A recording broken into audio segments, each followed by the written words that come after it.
Welcome to This Explainer. Today, we're going to unpack something that is honestly a real game changer. We're looking at the hidden structural difference between truly wanting something and feeling like you absolutely must have it. We're diving into the groundbreaking work of Hisataka Takasugi and his concept of metaphysical psychology.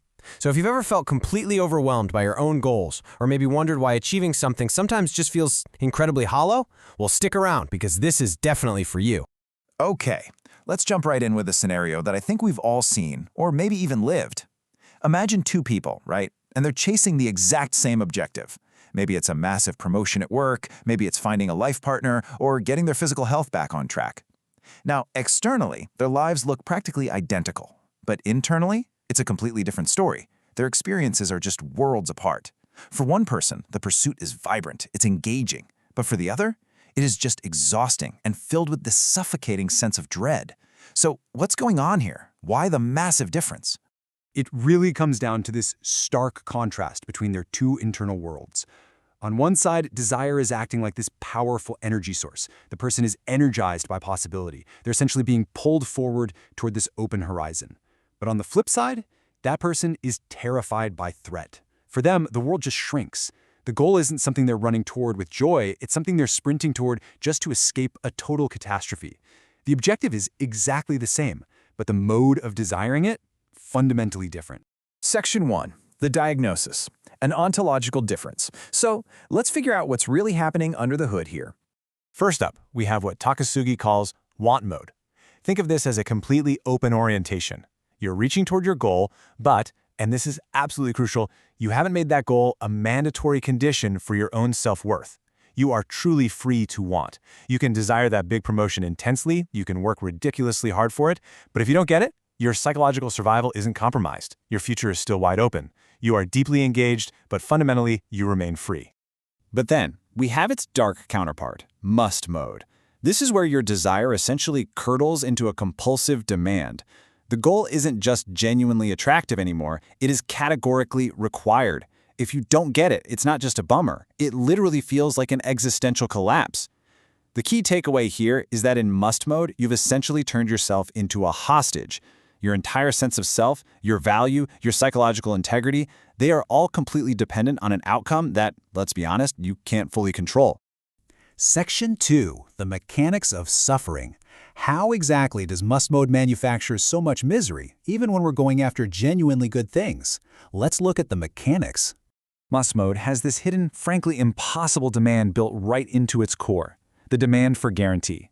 It demands that reality secure the outcome for you in advance. But here's the catch. Reality doesn't issue warranties. The world is chaotic. It's fundamentally unpredictable. So when reality inevitably fails to give you that ironclad guarantee, it creates what Takasugi calls an ontological contradiction. It's this massive, unresolvable clash between how the messy, real world actually operates and how your mind absolutely demands it must operate. And that friction, that generates immense suffering. Which brings us to a really vital distinction: pain versus suffering. Think about the ancient Buddhist metaphor of the two arrows. Pain is that first arrow. It's the unavoidable, natural distress of life. If you fail a big test or lose a job, it hurts. That's perfectly natural. But suffering, that's the second arrow. Suffering is the structural amplification of distress that must mode creates. It's the totally self-inflicted demand that the pain must not be happening to you. Must mode doesn't just make life a little harder. It systematically multiplies your pain by adding this impossible, rigid demand on top of it. Section 3. History's hidden fault line. Now, you might be thinking this is just some modern 21st century burnout problem. But let's check out the historical evidence. It is honestly wild to see four vastly different philosophical traditions converging on this exact same truth. You have Martin Heidegger talking about authentic open projection versus the inauthentic demands of the crowd. Then, thousands of years ago, Buddhist psychology precisely distinguished between chanda, which is a wholesome, open aspiration, and upadana, which is rigid clinging and craving. The Stoics, they constantly warned us against turning our preferences into absolute demands. And Jean-Paul Sartre viewed this whole thing as fleeing from radical freedom into bad faith. So four completely different traditions, but one universal human truth: want versus must. Section 4. The paradox of success. So what actually happens when you cross the finish line? Because as we'll see, your mode changes everything. Listen to this brilliant insight from Takasugi. Must mode does not merely make the journey more painful, it structurally compromises the destination it seeks. I mean, wow, this is the ultimate tragedy of must mode. You spend years sacrificing, stressing out, literally driving yourself into the ground to achieve this goal, but because you've turned a genuine aspiration into a desperate life-or-death necessity, you actually ruin the experience of the very success you were so desperate to get. Seriously, just compare the emotional signatures of success in these two modes. When you hit a goal in want mode, you experience true fulfillment. It's this amazing positive realization of value, a deep resonance with what you've just accomplished. But when you achieve a goal in must mode, you don't feel fulfilled at all. You just feel relief.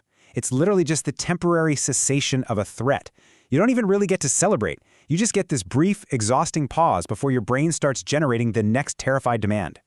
And aside from completely ruining success, there's a supreme irony to must mode. It actually undermines the high performance it demands from you in the first place. Because you're constantly operating under threat, your perceptual field narrows. Your cognitive flexibility just drops off a cliff. It generates massive performance anxiety. But worst of all, you replace your own joyful, intrinsic motivation with what feels like a crushing external demand, even though you are the one demanding it. You basically become completely alienated from your own desires. Section 5. The call to action. Reorienting your mode. So, if just trying to think positive isn't enough, how do we actually fix this?